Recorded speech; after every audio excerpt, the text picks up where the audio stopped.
നമസ്കാരം. ഈ വാർത്താ ദിനത്തിൽ ഇതുവരെയുള്ള വാർത്തകളുടെ സമഗ്ര രൂപവുമായി 1 PM ന്യൂസ് ആരംഭിക്കുന്നു. എല്ലാ പ്രേക്ഷകർക്കും സ്വാഗതം. ആദ്യ വാർത്തയിലേക്ക്. ശബരിമല സ്വർണ്ണക്കൊള്ളയിൽ തിരുവിതാംകൂർ ദേവസ്വം ബോർഡ് മുൻ പ്രസിഡന്റ് എ പത്മകുമാറിന് തിരിച്ചടി. ജാമ്യാപേക്ഷ കൊല്ലം വിജിലൻസ് കോടതി തള്ളി. ഉണ്ണികൃഷ്ണൻ പോറ്റിയുടെയും മൊരാരി ബാബുവിന്റെയും റിമാൻഡ് കാലാവധി 14 ദിവസം കൂടി നീട്ടി. SIT റിപ്പോർട്ടിൽ പത്മകുമാറിനെതിരെ CPIM നടപടിയെടുക്കാത്തത് ദൈവതുല്യനായ വ്യക്തിയെ സംരക്ഷിക്കാനാണോ എന്ന് VD സതീശൻ ചോദിച്ചു. ശബരിമല സ്വർണ്ണക്കൊള്ളക്കേസിൽ ദേവസ്വം ബോർഡ് മുൻ പ്രസിഡന്റ് എ പത്മകുമാറിന്റെ ജാമ്യാപേക്ഷയാണ് ഇന്ന് കൊല്ലം വിജിലൻസ് കോടതി തള്ളിയത്. SIT വാദങ്ങൾ ശരിവെച്ച കോടതി നിലവിൽ ജാമ്യം നൽകാൻ കഴിയില്ലെന്ന നിലപാട് സ്വീകരിക്കുകയായിരുന്നു. ദ്വാരപാല ശില്പങ്ങളുടെ കേസിലാണ് കോടതി ജാമ്യം തള്ളിയത്.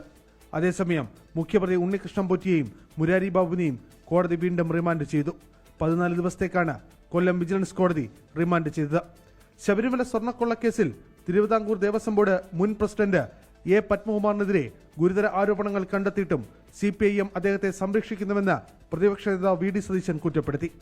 മുൻ ദേവസ്വം ബോർഡ് പ്രസിഡന്റ് പത്മകുമാറിനെതിരായി ഗുരുതരമായ ആരോപണം കൂടി SIT കോടതിയിൽ ഉന്നയിച്ചിരിക്കുകയാണ്. ഗുരുതരമായ ആരോപണം.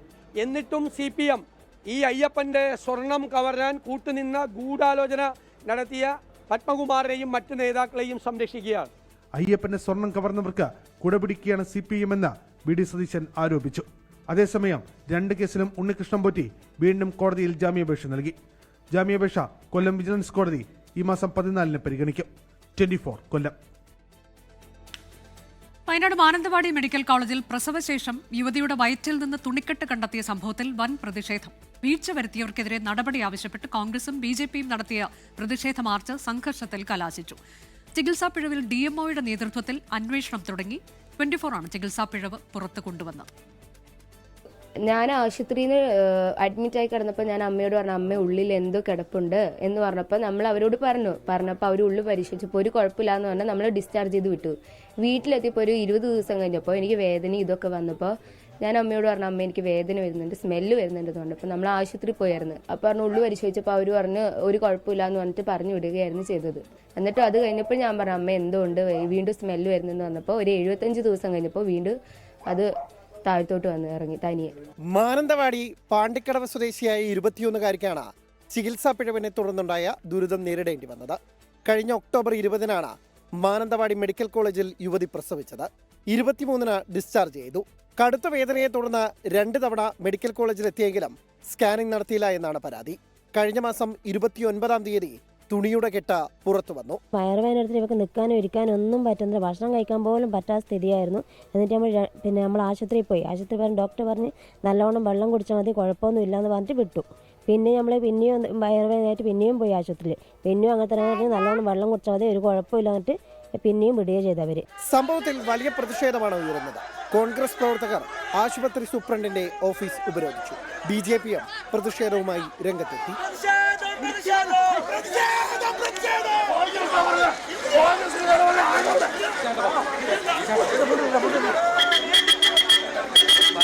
വളരെ ലാഘവത്തോടു കൂടിയാണ് അവര് പറഞ്ഞത്. ആ രോഗി, ആ സ്ത്രീ, ആ സഹോദരി വേറെ എവിടെയോ ചികിത്സ നേടിയിട്ടുണ്ടോ എന്ന് സംശയിക്കുന്നുണ്ടെന്നാ പറഞ്ഞത്. സ്ത്രീ അല്ലേ എന്ന് പരാമർശിക്കുക കൂടെ ചെയ്തു. സ്ത്രീത്വത്തെ അപമാനിക്കുന്ന രീതിയിലാണ് സൂപ്രണ്ട് പെരുമാറിയത്. സംഭവത്തെക്കുറിച്ച് ആരോഗ്യവകുപ്പ് അന്വേഷണം തുടങ്ങി. യുവതിയിൽ നിന്ന് DMOയുടെ നേതൃത്വത്തിലുള്ള സംഘം വിവരങ്ങൾ ആരാഞ്ഞു. ആശുപത്രിയുടെ വീഴ്ച ഉൾപ്പെടെ പരിശോധിക്കുന്നുണ്ട്. വീഴ്ച കണ്ടെത്തിയാൽ തുടർ നടപടികളുണ്ടാകും.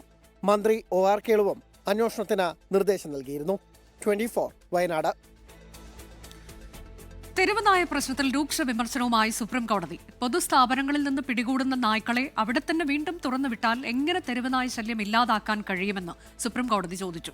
കടിക്കാതിരിക്കാൻ നായ്ക്കൾക്ക് കൗൺസിലിംഗ് നൽകുക മാത്രമാണ് ഇനി അവശേഷിക്കുന്നതെന്ന് മൃഗസ്നേഹികൾക്ക് കോടതിയുടെ പരിഹാസം. അക്രമകാരികളായ നായ്ക്കളെ കൊന്നുകളയാൻ ഉത്തരവിടണമെന്ന് നായുടെ കടിയേറ്റ് മരിച്ച പത്തനംതിട്ട സ്വദേശി അഭിരാമിയുടെ അമ്മ ആവശ്യപ്പെട്ടു. നിയമസഭാ തെരഞ്ഞെടുപ്പ് ചൂടിലേക്ക് കേരളം.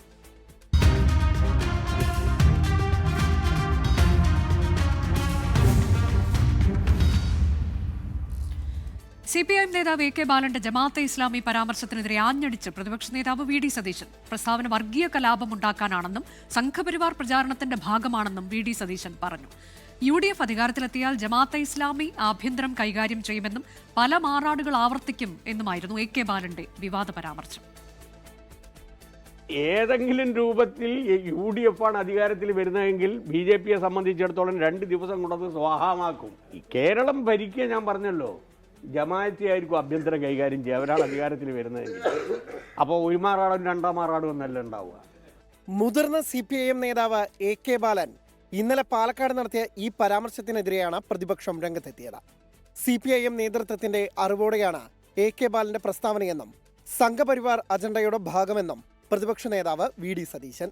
ഇത് മനഃപൂർവ്വമായി ഒരു വർഗീയത ഉണ്ടാക്കുന്നതിന് വേണ്ടി UDF അധികാരത്തിൽ വന്നാൽ ജമാഅത്ത് ഇസ്ലാമി ആയിരിക്കും ആഭ്യന്തരം ഭരിക്കുന്നത് എന്നത് വർഗീയ വിഭജനം ഉണ്ടാക്കാൻ വേണ്ടി സംഘപരിവാറിൻ്റെ അതേ ശൈലിയിൽ CPM ചെലുത്തുന്ന പരിപാടിയാണ്. SNDP യോഗം ജനറൽ സെക്രട്ടറി വെള്ളാപ്പള്ളി നടേശനും AK ബാലൻ നടത്തിയ പ്രസ്താവനകൾ തമ്മിൽ കൂട്ടിവെക്കാമെന്നും VD സതീശൻ. AK ബാലന്റെ വർഗീയ പ്രസ്താവനയെ CPI സംസ്ഥാന സെക്രട്ടറി ബിനോയ് വിശ്വം പിന്തുണയ്ക്കുന്നുണ്ടോ എന്നും പ്രതിപക്ഷ നേതാവ്. വെള്ളാപ്പള്ളി നടത്തിയ പ്രസ്താവനയെ എതിർത്ത CPI നേതാവ് ബിനോയ് വിശ്വം AK ബാലൻ നടത്തിയ ഈ വർഗീയ പ്രസ്താവനയെ പിന്തുണയ്ക്കുന്നുണ്ടോ? ഞങ്ങൾ അറിയാൻ ആഗ്രഹിക്കുന്നു. ബിനോയ് വിശ്വം ഉത്തരം താങ്ങുന്ന പല്ലി എന്ന പ്രചാരണമാണ് CPIM നേതാക്കൾ നടത്തുന്നതെന്നും VD സതീശൻ കുറ്റപ്പെടുത്തി. AK ബാലന്റെ പരാമർശത്തിൽ CPIM നേതൃത്വം പ്രതികരിച്ചിട്ടില്ല. 24 തിരുവനന്തപുരം. BJPയുടെ അതേ ഭാഷയാണ് CPIM ഉപയോഗിക്കുന്നതെന്ന് കോൺഗ്രസ് നേതാവ് രമേശ് ചെന്നിത്തല. AK ബാലന്റെ പരാമർശം നാട്ടിൽ വർഗീയ ചേരിതിരിവുണ്ടാക്കാനാണ്. പ്രസ്താവന മുന്നണിയുടെ നയമാണോ എന്ന് വ്യക്തമാക്കണമെന്നും രമേശ് ചെന്നിത്തല ആവശ്യപ്പെട്ടു. CPMന്റെ നേതാവ് AK ബാലന്റെ പരാമർശം നാട്ടിൽ വർഗീയമായ ചേരിതിരിവുണ്ടാക്കാൻ വേണ്ടിയാണ്. ഇത് BJPയുടെ സ്വരത്തിലാണ് അദ്ദേഹം സംസാരിക്കുന്നത്. BJPയുടെയും സംഘപരിവാറിന്റെയും അതേ ഭാഷ AK ബാലൻ സംസാരിക്കുന്നത് മുന്നണിയുടെ നയമാണോ എന്ന് വ്യക്തമാക്കേണ്ടിയിരിക്കുന്നു. മുൻ മുഖ്യമന്ത്രി ഉമ്മൻചാണ്ടിയുടെ മക്കളായ മറിയ ഉമ്മനും അച്ചു ഉമ്മനും മത്സരിച്ചേക്കുമെന്ന റിപ്പോർട്ട് തള്ളി ചാണ്ടി ഉമ്മൻ MLA. തെരഞ്ഞെടുപ്പിൽ സഹോദരിമാർ മത്സരിക്കുന്നതിനെക്കുറിച്ച് തന്നോട് പറഞ്ഞിട്ടില്ലെന്ന് ചാണ്ടി ഉമ്മൻ 24നോട് പറഞ്ഞു. അതേസമയം പുതുപ്പള്ളിയിൽ മത്സരിക്കാൻ എന്തുകൊണ്ടും യോഗ്യൻ ചാണ്ടി ഉമ്മനെന്ന് മുതിർന്ന കോൺഗ്രസ് നേതാവ് KC ജോസഫ് പ്രതികരിച്ചു. ചെങ്ങന്നൂർ, ആറന്മുള, കാഞ്ഞിരപ്പള്ളി മണ്ഡലങ്ങളിലാണ് മറിയ, അച്ചു എന്നിവരുടെ പേരുകൾ ഉയർന്നു കേട്ടത്. മുതിർന്ന ചില കോൺഗ്രസ് നേതാക്കൾ ഇവരുമായി ആശയവിനിമയം നടത്തിയതായും വിവരമുണ്ട്. എന്നാൽ ഈ വാർത്തകളെ തള്ളുകയാണ് ചാണ്ടി ഉമ്മൻ. സഹോദരിമാർ മത്സരിക്കുന്ന കാര്യം തന്നോട് ഇതുവരെ പറഞ്ഞിട്ടില്ല. പാർട്ടി ആവശ്യപ്പെട്ടാൽ മാത്രമേ അക്കാര്യങ്ങൾ ചർച്ച ചെയ്യൂവെന്നും ചാണ്ടി ഉമ്മൻ 24നോട് പറഞ്ഞു. എന്റെ അറിവിൽ ഇവർ രണ്ടുപേരും ഇങ്ങനെ താല്പര്യം എന്റെ അടുത്ത് പറഞ്ഞിട്ടില്ല. എനിക്കതല്ലേ അത് പറയാൻ പറ്റുള്ളൂ. പാർട്ടി ആരെ നിർത്തിയാലും നമ്മൾ സ്വാഗതം ചെയ്യും. പാർട്ടിക്ക് ആരെ വേണം നിർത്താം. ചാണ്ടി ഉമ്മൻ മാറി നിൽക്കേണ്ട ആവശ്യമില്ലെന്ന് മുതിർന്ന കോൺഗ്രസ് നേതാവ് KC ജോസഫും പറഞ്ഞു. പുതുപ്പള്ളിയിൽ മത്സരിക്കാൻ എന്തുകൊണ്ടും യോഗ്യൻ ചാണ്ടി ഉമ്മനാണെന്നും KC Joseph. Chandy Oommen MLA ആയിട്ട് ഉമ്മൻചാണ്ടി മരിച്ച ഗ്യാപ്പില്ല വന്നത്. എന്തുകൊണ്ടങ്ങനെ പറഞ്ഞത് എനിക്കറിയില്ല. ചാണ്ടി ഉമ്മൻ മാറേണ്ട സാഹചര്യമൊന്നുമില്ല. ചാണ്ടി ഉമ്മനെ പുതുപ്പള്ളി നല്ല വിജയം ഉണ്ടായി. ചാണ്ടി ഉമ്മൻ പുതുപ്പള്ളി വീണ്ടും മത്സരിക്കാൻ എല്ലാം കൊണ്ടും യോഗ്യതയുള്ള ആളാണ്. കാര്യത്തിൽ യാതൊരു മാറ്റം ഉണ്ടാകേണ്ട കാര്യമില്ല. ചാണ്ടിയുടെ സഹോദരിമാരും മത്സരരംഗത്തിറങ്ങുന്നതിൽ രണ്ടഭിപ്രായമാണ് കോൺഗ്രസ് നേതാക്കൾക്കിടയിൽ. മത്സരിക്കുന്നത് ഗുണം ചെയ്യുമെന്ന് ഒരു വിഭാഗം പറയുമ്പോൾ പ്രതിപക്ഷം ആയുധമാക്കുമെന്നാണ് മറുവിഭാഗം പറയുന്നത്. 24 കോട്ടയം. തൊടുപുഴയിൽ വീണ്ടും അംഗത്തിനിറങ്ങാൻ Kerala Congress chairman PJ Joseph. വിജയസാധ്യത കണക്കിലെടുത്ത് പാർട്ടി ചെയർമാൻ തന്നെ മത്സരിക്കണമെന്നാണ് പാർട്ടിയുടെ തീരുമാനം. അനാരോഗ്യത്തെ തുടർന്ന് PJ ജോസഫ് മത്സരിക്കില്ല എന്നായിരുന്നു റിപ്പോർട്ട്. 12ാം തവണയും തൊടുപുഴ നിയോജക മണ്ഡലത്തിൽ നിന്ന് ജനവിധി തേടാൻ ഉറച്ചു തന്നെയാണ് PJ ജോസഫ്. 2001 കാലിടറിയതൊഴിച്ചാൽ മിന്നും വിജയമാണ് മണ്ഡലത്തിൽ PJക്ക് ഇതുവരെ. തദ്ദേശ തെരഞ്ഞെടുപ്പിൽ തൊടുപുഴ നഗരസഭയിൽ കാര്യമായ ചലനമുണ്ടാക്കാൻ കേരള കോൺഗ്രസിന് കഴിഞ്ഞിരുന്നില്ല. ഇതുൾപ്പെടെ പരിഗണിച്ചാണ് PJ ജോസഫ് തന്നെ തൊടുപുഴയിൽ മത്സരിക്കണമെന്ന ആവശ്യം പാർട്ടിക്കുള്ളിൽ ശക്തമായത്. നിലവിൽ തൊടുപുഴയുടെ MLA ആണല്ലോ PJ ജോസഫ്. അപ്പം മത്സരിക്കാണ്ടിരിക്കാനുള്ള ഒരു സാധ്യതകളും പാർട്ടി കാണുന്നില്ല. പാർട്ടി ചെയർമാനാണ്. പാർട്ടി ചെയർമാനും പാർട്ടിയും യോജിച്ച് എടുക്കുന്ന ഒരു തീരുമാനം ഉണ്ടാവും. അപ്പോൾ അത് ഈ വരുന്ന ദിവസങ്ങളിൽ തന്നെ ചിത്രം വ്യക്തമാവും. PJ ജോസഫിനൊപ്പം മറ്റ് മുതിർന്ന നേതാക്കളും മത്സര രംഗത്തുണ്ടാകുമെന്നാണ് സൂചന. നിലവിൽ മത്സരിക്കുന്ന 10 സീറ്റുകളിലും കേരള കോൺഗ്രസ് സ്ഥാനാർത്ഥികൾ ഉണ്ടാകും. ഇടുക്കി സീറ്റ് കോൺഗ്രസ് ഏറ്റെടുക്കണമെന്ന അവകാശവാദത്തിന് പിന്നിൽ വ്യക്തി താൽപര്യം മാത്രം എന്നാണ് കേരള കോൺഗ്രസിന്റെ വിമർശനം. 24 ഇടുക്കി. പത്തനംതിട്ടയിലെ ആറന്മുള മണ്ഡലത്തിൽ യൂത്ത് കോൺഗ്രസ് നേതാവ് അബിൻ വർക്കിയെ മത്സരിപ്പിച്ചേക്കുമെന്ന് സൂചന. റാന്നി സീറ്റിലും അബിന്റെ പേര് ചർച്ചകളിലുണ്ട്. റാന്നിയിൽ മത്സരിക്കാൻ KPCC ജനറൽ സെക്രട്ടറി പഴകുളം മധുവും താത്പര്യം പ്രകടിപ്പിച്ചുവെന്നാണ് വിവരം. PJ കുര്യൻ മത്സരരംഗത്തേക്ക് വരണമെന്ന് ഒരു വിഭാഗം നേതാക്കൾ അഭിപ്രായപ്പെടുന്നുണ്ട്. ആറന്മുളയിലേക്ക് സുപരിചിതനായ യുവ നേതാവ് വരണമെന്നാണ് UDF-ലെ ചർച്ചകൾ. പല പേരുകളും പറഞ്ഞു കേൾക്കുന്നുണ്ടെങ്കിലും പ്രഥമ പരിഗണന അബിൻ വർക്കിയുടെ പേരിന്. മണ്ഡലത്തിലെ പലതരത്തിലുള്ള സാഹചര്യങ്ങൾ അബിന്റെ പേരിന് കൂടുതൽ മുൻതൂക്കം നൽകുന്നു. അബിൻ ആറന്മുളയിൽ മത്സരിച്ചാൽ റാന്നിയിൽ KPCC ജനറൽ സെക്രട്ടറി പഴകുളം മധുവിന് നറുക്കുവീഴും. ഈ 2 സീറ്റുകൾ ഇരുവർക്കുമായി വെച്ചുമാറാമെന്ന ചർച്ചകളും മുന്നണിക്കുള്ളിലുണ്ട്.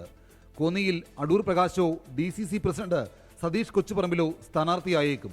തിരുവല്ലയിൽ കേരള കോൺഗ്രസ് സീറ്റ് വിട്ടുകൊടുത്തേക്കില്ല. അവിടെ വർഗീസ് മാമൻ UDF-ന് വേണ്ടി സ്ഥാനാർത്ഥിയാകാനാണ് സാധ്യത.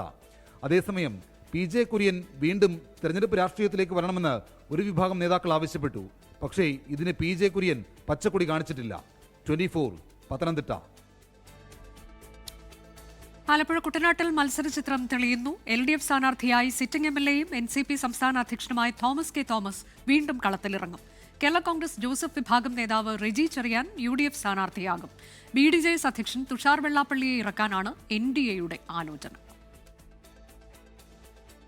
LDF-ൽ NCP, UDF-ൽ കേരള കോൺഗ്രസ് ജോസഫ് വിഭാഗം, NDA-ൽ BDJS 3 മുന്നണികളും ഘടകകക്ഷികൾക്ക് നൽകിയിരിക്കുന്ന സീറ്റാണ് Kuttanad. Sitting MLA Thomas K Thomas തന്നെ LDF-ൽ മത്സരിക്കും. തോമസ് കെ തോമസിനെതിരായ CPIM ജില്ലാ കമ്മിറ്റിയിൽ ഉൾപ്പെടെ കടുത്ത വിമർശനം ഉയർന്നിരുന്ന കാലമുണ്ടായിരുന്നു. പാർട്ടി ശക്തി കേന്ദ്രമായ കുട്ടനാട്ടിൽ സീറ്റ് CPIM ഏറ്റെടുക്കണമെന്നും ഒരു വിഭാഗം ആവശ്യമുയർത്തി. എന്നാൽ NCP-യിൽ നിന്ന് സീറ്റ് വാങ്ങില്ലെന്ന് CPIM ജില്ലാ നേതൃത്വം വ്യക്തമാക്കി. കേരള കോൺഗ്രസ് ജോസഫ് വിഭാഗം നേതാവും വ്യവസായിയുമായ റെജി ചെറിയാനാണ് UDF സ്ഥാനാർത്ഥി. കോൺഗ്രസ് നേതാവ് അനിൽ ബോസ് അടക്കം കുട്ടനാട് സീറ്റിന് വേണ്ടി വാദിച്ചെങ്കിലും ജോസഫ് വിഭാഗം എതിർത്തു. റെജി ചെറിയാൻ തെരഞ്ഞെടുപ്പ് ലക്ഷ്യമിട്ടുള്ള പ്രവർത്തനങ്ങളും സജീവമാക്കി. അത് പാർട്ടിയല്ലേ തീരുമാനിക്കുന്നത്. ഞങ്ങളുടെ ചെയർമാൻ PJ ജോസഫ് സാർ തീരുമാനിക്കും ആര് എന്ത് എങ്ങനെയെന്നുള്ളത്.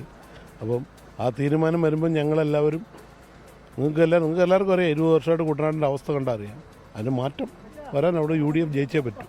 തദ്ദേശ തെരഞ്ഞെടുപ്പിൽ കുട്ടനാട്ടിലെ പഞ്ചായത്തുകളിൽ മുന്നേറ്റമുണ്ടാക്കാൻ NDA-ക്ക് സാധിച്ചെന്ന വിലയിരുത്തൽ നേതൃത്വത്തിനുണ്ട്. തുഷാർ വെള്ളാപ്പള്ളിയെ രംഗത്തിറക്കാനാണ് ആലോചന. എന്നാൽ തുഷാർ സമ്മതം മൂളിയിട്ടില്ല. ഈ മാസം പകുതിയോടെ 3 മുന്നണികളും അന്തിമ തീരുമാനത്തിലെത്തും.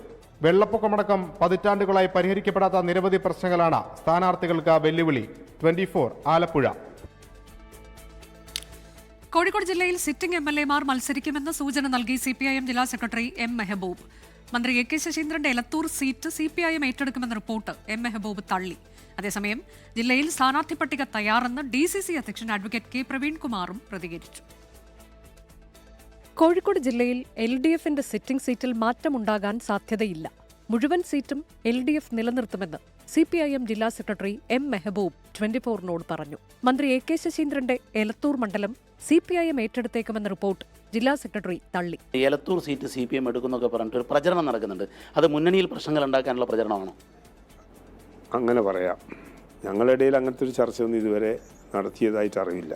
അതേസമയം സ്ഥാനാർത്ഥികളെ നിശ്ചയിച്ച് നേരത്തെ തെരഞ്ഞെടുപ്പ് കളം നിറയാനാണ് ജില്ലാ കോൺഗ്രസ് നേതൃത്വത്തിന്റെ നീക്കം. പട്ടിക തയ്യാറെന്ന് DCC അധ്യക്ഷൻ K പ്രവീൺകുമാർ പറഞ്ഞു. ശുപാർശ ആവശ്യപ്പെട്ടാൽ റെഡിയാണ്. കാരണം എന്തായാലും ഇന്നത്തെ നേതൃത്വം താഴെത്തട്ടുള്ള പ്രവർത്തകരുടെ വികാരമായിരിക്കും നേതൃത്വമാണ്. തദ്ദേശ സ്വയംഭരണ സ്ഥാപന തെരഞ്ഞെടുപ്പിൽ ഇത്രയും വിജയയുടെ പ്രധാനപ്പെട്ട കാരണം സ്ഥാനാർത്ഥിയെ മുകളിൽ നിന്ന് കെട്ടിയിറക്കില്ല എന്നുള്ളതാണ്. അടിത്തട്ടിൽ നിന്ന് വന്ന പ്രപ്പോസലാണ് സ്ഥാനാർത്ഥിയുടെ മാനദണ്ഡം. അതേ മാനദണ്ഡം തീർച്ചയായിട്ടും ഇത്തവണയും സ്വീകരിക്കുന്ന നേതൃത്വം. എവിടെ നിന്നാലും PV അൻവറിന് വിജയസാധ്യതയുണ്ടെന്നും പ്രവീൺകുമാർ പറഞ്ഞു. അതേസമയം പാലക്കാട് ചിറ്റൂർ മണ്ഡലം ഏറ്റെടുക്കുമെന്ന വാർത്ത CPIM ജില്ലാ സെക്രട്ടറി EN സുരേഷ് ബാബു തള്ളി. ചിറ്റൂർ സീറ്റ് എന്നല്ല, ഇടതുപക്ഷ ജനാധിപത്യ മുന്നണി ഒരു സീറ്റും CPIM ഏറ്റെടുക്കേണ്ട ഒരു സ്ഥിതിവിശേഷം ഇപ്പോൾ പാലക്കാട് ജില്ലയിലില്ല. അല്ല, അവരുടെ പാർട്ടിയിൽ മത്സരിക്കാനില്ലെങ്കിൽ വേറെ ആരെങ്കിലും മത്സരിപ്പിക്കായിരിക്കും ആ പാർട്ടി. ഇനി മത്സരത്തിനില്ലെന്ന മന്ത്രി K കൃഷ്ണൻകുട്ടിയുടെ പ്രഖ്യാപനത്തോടെയാണ് ചിറ്റൂർ CPIM ഏറ്റെടുത്തേക്കുമെന്ന അഭ്യൂഹം ശക്തമായത്. 24 കോഴിക്കോട്. CPI-യെയും സംസ്ഥാന സെക്രട്ടറി ബിനോയ് വിശ്വത്തെയും രൂക്ഷമായി വിമർശിച്ച CPIM പാലക്കാട് ജില്ലാ സെക്രട്ടേറിയറ്റ് അംഗം S അജയ്കുമാറിനെ തള്ളി നേതൃത്വം. S അജയ്കുമാർ തിരുത്തണമെന്നും ബിനോയ് വിശ്വത്തെ പോലെ ഒരു നേതാവിനെ അറിയാതെ പോലും ആക്ഷേപിക്കരുതെന്നും CPIM പാലക്കാട് ജില്ലാ സെക്രട്ടറി EN സുരേഷ് ബാബു പ്രതികരിച്ചു. ഉത്തരങ്ങനെ അതിൽ അടി നിൽക്കുമ്പോൾ ഞാൻ ഉണ്ടാവുകൊണ്ടാണ് ഇത് താങ്ങുന്നത്. കേവലം 5% വോട്ട് മാത്രമാണ് ഈ കേരളത്തിൽ നിങ്ങൾക്കുള്ള ഒരു മണ്ഡലത്തിലും ഒറ്റയ്ക്ക് നിന്ന് ജയിക്കാൻ കെൽപ്പുള്ള ഒരു രാഷ്ട്രീയ പ്രസ്ഥാനമല്ല CPI. ഒരു 4ാംകിട രാഷ്ട്രീയ നേതാവിനെ പോലെയാണ് ബിനോയ് വിശ്വം പെരുമാറിക്കൊണ്ടിരിക്കുന്നത്. ദീർഘകാലമായി CPIM CPI പോരു തുടരുന്ന പാലക്കാട് ഒറ്റപ്പാലത്തെ മണ്ണൂരിൽ CPIM പൊതുയോഗം ഉദ്ഘാടനം ചെയ്ത് സംസാരിക്കുമ്പോഴായിരുന്നു എസ് അജയകുമാറിന്റെ പരിഹാസവും വിമർശനവും. പരാമർശത്തിൽ CPI കടുത്ത എതിർപ്പ് അറിയിച്ചതോടെയാണ് അജയകുമാറിനെ തള്ളി CPIM നേതൃത്വം രംഗത്തെത്തിയത്. പരാമർശം അംഗീകരിക്കില്ലെന്നും തിരുത്തണമെന്നും CPIM പാലക്കാട് ജില്ലാ secretary EN Suresh Babu. CPI-CPM ബന്ധം എന്ന് പറയുന്നത് സഹോദര തുല്യമായിട്ടുള്ള ഒരു ബന്ധമാണ്. ആ ബന്ധത്തിന് ഇടിവ് വരുത്തുന്ന ഒരു പ്രസ്താവനയും പാർട്ടിക്ക് അംഗീകരിക്കാൻ കഴിയുന്നതല്ല. അത് തെറ്റായ ഒരു രീതിയാണ്. ഏത് സന്ദർഭത്തിലാണെങ്കിലും അത്തരം പ്രസ്താവന ആരുടെ ഭാഗത്ത് വന്നാലും അത് പാർട്ടി തള്ളിക്കളയുക. പാടില്ലാത്ത പ്രസ്താവന വരുമ്പോൾ അത് തിരുത്തുക എന്നുള്ളതാണ് പ്രധാനം. എസ് അജയകുമാറിനെതിരെ രൂക്ഷമായ മറുപടിയുമായി CPI പാലക്കാട് ജില്ലാ സെക്രട്ടറി സുമലത മോഹൻദാസ് ഇന്നലെ രംഗത്തെത്തിയിരുന്നു. 24 പാലക്കാട്. BJP കൗൺസിലർ R ശ്രീലേഖയുമായുള്ള തർക്കത്തിനും വിവാദത്തിനും ഒടുവിൽ തിരുവനന്തപുരം ശാസ്തമംഗലത്തെ MLA ഓഫീസ് VK പ്രശാന്ത് ഒഴിയുന്നു. മരുതംകുഴിയിലാണ് പുതിയ ഓഫീസ്. വിവാദങ്ങൾ ഒഴിവാക്കാനാണ് കോർപ്പറേഷൻ ഓഫീസ് മാറുന്നതെന്നാണ് VK പ്രശാന്തിന്റെ വിശദീകരണം. ഞാൻ അഭ്യർത്ഥിച്ചതേ ഉള്ളൂ. പ്രശാന്തിന് 3 മാസമോ 4 മാസമോ ഇരിക്കുന്നതിൽ ഞാൻ പക്ഷേ ഇവിടെ എൻ്റെ ആളുകളും ഞാനും പക്ഷേ ഇവിടെ ആ ഓഫീസിൽ ഇരിക്കും.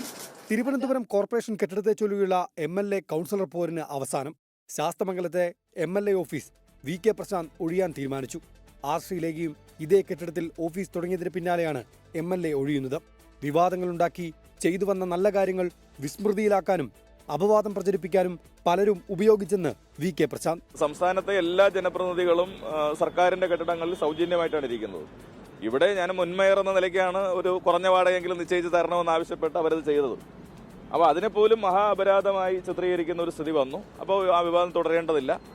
മരുതംകുഴിയിലെ ഓഫീസ് പ്രവർത്തന ഉദ്ഘാടനം ഞങ്ങൾ അറിയിക്കും. അപ്പോൾ ജനങ്ങൾക്ക് സൗകര്യപ്രദമായിട്ടുള്ളൊരു സ്ഥലം തന്നെയാണ്. MLA ഓഫീസ് VK പ്രശാന്ത് ഒഴിയണമെന്നാവശ്യപ്പെട്ട് ശാസ്തമംഗലം കൗൺസിലർ ശ്രീലേഖ രംഗത്തെത്തിയത് വലിയ വിവാദത്തിനാണ് തിരികൊളുത്തിയത്. ശ്രീലേഖയുടെ വാർഡായ ശാസ്തമംഗലത്തെ കോർപ്പറേഷൻ കെട്ടിടത്തിലാണ് പ്രശാന്തിന്റെ ഓഫീസ് പ്രവർത്തിച്ചിരുന്നത്. സ്ഥല സൗകര്യമില്ലെന്നും അതിനാൽ തന്റെ ഓഫീസ് പ്രവർത്തിപ്പിക്കുന്നതിനായി പ്രശാന്ത് ഓഫീസ് ഒഴിയണമെന്നുമായിരുന്നു ശ്രീലേഖയുടെ ആവശ്യം.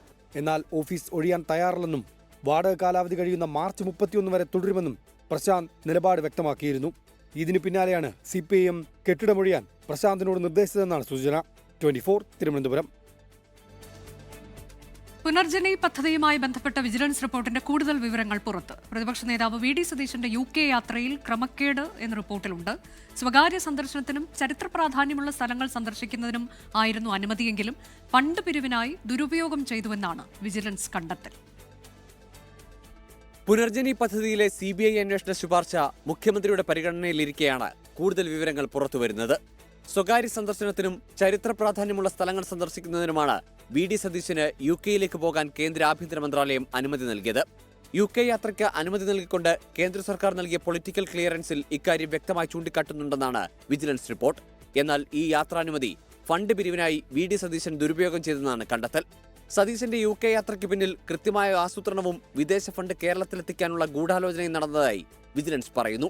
അതേസമയം CBI അന്വേഷണം സ്വാഗതം ചെയ്ത പ്രതിപക്ഷ നേതാവ് നടപടി രാഷ്ട്രീയ പ്രേരിതമാണെന്ന് ആവർത്തിക്കുകയാണ്. 24 തിരുവനന്തപുരം.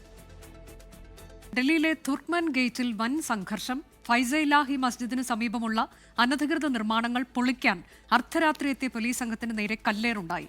5 പോലീസുകാർക്ക് പരുക്കേറ്റു. കെട്ടിടങ്ങൾ പൊളിച്ചത് ഹൈക്കോടതി ഉത്തരവിനെ തുടർന്നെന്നാണ് അധികൃതരുടെ വിശദീകരണം. രാംലീല മൈതാനത്തിനടുത്തുള്ള ഫൈസി-ഇലാഹി മസ്ജിദിനോട് ചേർന്ന അനധികൃത നിർമ്മാണങ്ങളാണ് പൊളിച്ചു നീക്കിയത്. പുലർച്ചെ 1:30 300 ജീവനക്കാരും 30 JCBകളുമായി എത്തിയാണ് നടപടി. ഇതോടെയാണ് സംഘർഷം. സമീപത്തു നിന്നും നാട്ടുകാർ പോലീസിന് നേരെ കല്ലെറിഞ്ഞു. SHO അടക്കം 5 പോലീസുകാർക്ക് കല്ലേറിൽ പരിക്കേറ്റു. കണ്ണീർവാതക ഗ്രനേഡുകൾ പ്രയോഗിച്ച് ആൾക്കൂട്ടത്തെ പിരിച്ചുവിട്ടു. പൊളിക്കൽ നടപടികൾ പൂർത്തിയാക്കി. നിലവിൽ സ്ഥിതിഗതികൾ നിയന്ത്രണ വിധേയമാണെന്നും മസ്ജിദിനോട് ചേർന്നുള്ള അനധികൃത നിർമ്മാണങ്ങൾ മാത്രമാണ് ഹൈക്കോടതി നിർദ്ദേശമനുസരിച്ച് പൊളിച്ചതെന്നും സെൻട്രൽ ഡൽഹി DCP നിതിൻ വത്സൻ. രാത്രി കുറച്ചുപേര് കല്ലെറിഞ്ഞു. അവരെ നമ്മൾ ഫോഴ്സ് വെച്ച് മുന്നോട്ട് ആക്കി. അതിനുശേഷം നമ്മൾ ഡെമോളിഷൻ എടുത്തു. ആ കല്ലെറിഞ്ഞവന്മാരുടെ അഗേൻസ്റ്റ് കേസെടുത്തിട്ടുണ്ട്. അത് CCTV ക്യാമറ ഒക്കെ ചെക്ക് ചെയ്യുന്നുണ്ട്. എത്രത്തോളം ആൾക്കാർ ഇതിൽ ഇൻവോൾവ് ആണ്. ഇപ്പം നിങ്ങൾ നോക്കുകയാണെങ്കിൽ സോഷ്യൽ മീഡിയയിൽ ഓൾറെഡി വീഡിയോ വൈറലാണ്. ഇതിൽ 10-20 ആൾക്കാർ ഇങ്ങനെ കല്ലെറിയുന്ന സീനുണ്ട്. അപ്പോൾ അവർ ഐഡന്റിഫൈ ചെയ്ത് അവരുടെ അഗേൻസ്റ്റ് ആക്ഷൻ എടുക്കും. മസ്ജിദിനോട് ചേർന്നുള്ള ഒരു ഡിസ്പെൻസറിയും കമ്മ്യൂണിറ്റി ഹാളും അടക്കമുള്ള 38,940 ചതുരശ്ര അടിയിലെ അനധികൃത കയ്യേറ്റങ്ങളാണ് പൊളിച്ചത്. 2025 നവംബറിലാണ് കെട്ടിടങ്ങൾ പൊളിച്ചു നീക്കണമെന്ന് ഡൽഹി ഹൈക്കോടതി ഉത്തരവിട്ടത്. അടിയന്തരാവസ്ഥ കാലത്ത് നിരവധി പേരുടെ മരണത്തിനും കലാപത്തിനും ഇടയാക്കിയ പ്രദേശത്താണ് വീണ്ടും ഒരു പൊളിച്ചുനീക്കൽ നടപടി ഉണ്ടായിരിക്കുന്നത്. പ്രദേശവാസികൾക്കുള്ള ബുദ്ധിമുട്ടൊഴിവാക്കാനാണ് അർദ്ധരാത്രി എത്തിയതെന്നാണ് പോലീസിന്റെ വിശദീകരണം. മോഹൻകുമാറിനൊപ്പം ബൽറാം നെടുങ്ങാടി, 24 ഡൽഹി. ഇനി ശബരിമല വാർത്തകൾ. ശരണം സന്നിധാനം. ശരണം Sannidhanam co-powered by Ramesh RG നല്ലെണ്ണ. ആർജിക്കാം നല്ലൊരു പ്രാർത്ഥനാശീലം. കളർ മങ്ങാത്ത വൃത്തി. ലേക്ക് റോൾ കാർ ഷാംപൂ. തരിതരിയായ GRB നെയ്. പ്യുവറാണ്, അത് ഷുവറാണ്. co-sponsored by BLM Kerala, Tamil Nadu, Pondicherry. Sabarimala സന്നിധാനത്തെ ഭക്തജന തിരക്ക് തുടരുന്നു. ഉച്ചവരെ ദർശനം നടത്തിയവരുടെ എണ്ണം 60,000-ഓളമായി. നിലയ്ക്കലിലും പമ്പയിലും നിയന്ത്രണങ്ങളോടെയാണ് തീർത്ഥാടകരെ സന്നിധാനത്തേക്ക് കയറ്റിവിടുന്നത്. ഈ മണ്ഡലകാലത്തെ ഏറ്റവും വലിയ തിരക്കാണ് ഇന്നലെ സന്നിധാനത്ത് അനുഭവപ്പെട്ടത്. 1,13,000-ലേറെ അയ്യപ്പ ഭക്തരാണ് ദർശനത്തിനെത്തിയത്. അന്തരിച്ച മുൻമന്ത്രി VK ഇബ്രാഹിം കുഞ്ഞിന് വിടചൊല്ലി രാഷ്ട്രീയ കേരളം. ആലുവ ആലങ്ങാട് ജുമാ മസ്ജിദിൽ ഔദ്യോഗിക ബഹുമതികളോടെയായിരുന്നു ഖബറടക്കം. اللهم ثبته عند السؤال اللهم ثبته عند السؤال اللهم اغفر له وارحمه اللهم اغفر له وارحمه. രാവിലെ 7 മണി മുതൽ ആലുവയിലെ വീട്ടിൽ ഭൗതിക ശരീരം പൊതുദർശനത്തിന് വെച്ചു. രാഷ്ട്രീയ നേതാക്കൾ ഉൾപ്പെടെ നൂറുകണക്കിന് ആളുകൾ VK ഇബ്രാഹിം കുഞ്ഞിന് അന്ത്യാഞ്ജലി അർപ്പിക്കാനെത്തി. PWD റോഡുകളുടെ നവീകരണത്തിന് ഏറ്റവും ആത്മാർത്ഥമായ കഠിനാധ്വാനം ചെയ്ത, അതിനുവേണ്ടി അങ്ങേയറ്റം പ്രവർത്തിച്ചിട്ടുള്ള ഒരു മന്ത്രിയായിരുന്നു അദ്ദേഹം. ആ നിലയിൽ കേരളത്തിന്റെ വികസനത്തിന് തന്നെ അദ്ദേഹത്തിന്റെ പങ്കാളിത്തം വളരെ വലുതാണ്. പൊതുദർശനത്തിന് ശേഷം 10:30 മൃതദേഹം ആലങ്ങാട് ജുമാ മസ്ജിദിൽ എത്തിച്ചു. 11 മണിയോടെ ഖബറടക്കം. മന്ത്രി P രാജീവ്, പാണക്കാട് സാദിഖ് അലി ശിഹാബ് തങ്ങൾ, PK കുഞ്ഞാലിക്കുട്ടി ഉൾപ്പെടെ സംസ്കാര ചടങ്ങുകൾ പങ്കെടുത്തു.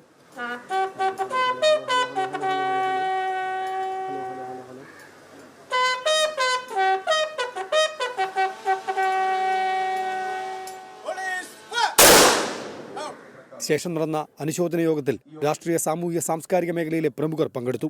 24 കൊച്ചി.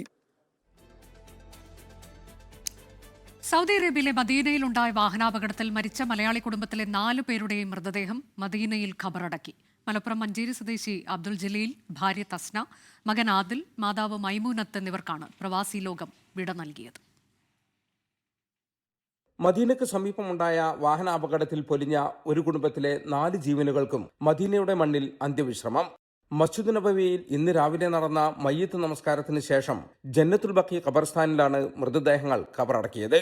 ഉറ്റവരെ അവസാനമായി ഒരു നോക്ക് കാണാൻ ജലീലിന്റെ നാട്ടിലുണ്ടായിരുന്ന 3 മക്കളും ബന്ധുക്കളും മദീനയിലെത്തിയിരുന്നു. സാമൂഹിക പ്രവർത്തകരും പ്രവാസി മലയാളികളും അടക്കം നിരവധി പേർ ചടങ്ങിൽ പങ്കെടുത്തു. ജിദ്ദയിൽ നിന്ന് ഹായിലിലേക്ക് പോയി മടങ്ങുന്നതിനിടെയാണ് അബ്ദുൽ ജലീലും കുടുംബവും സഞ്ചരിച്ച GMC വാഹനം ട്രക്കിന് പിന്നിലിടിച്ചത്.